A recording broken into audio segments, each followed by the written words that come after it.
So in your computer keyboard, suppose your number lock key is off, you must turn on the number lock. Now you can see an alt key on the left side of the space bar. You must press and hold this alt key. Don't remove your finger from this alt key.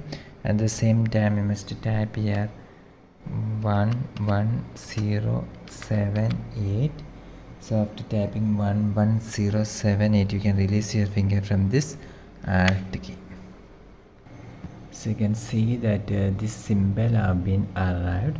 So the alt 11078 is the keyboard shortcut.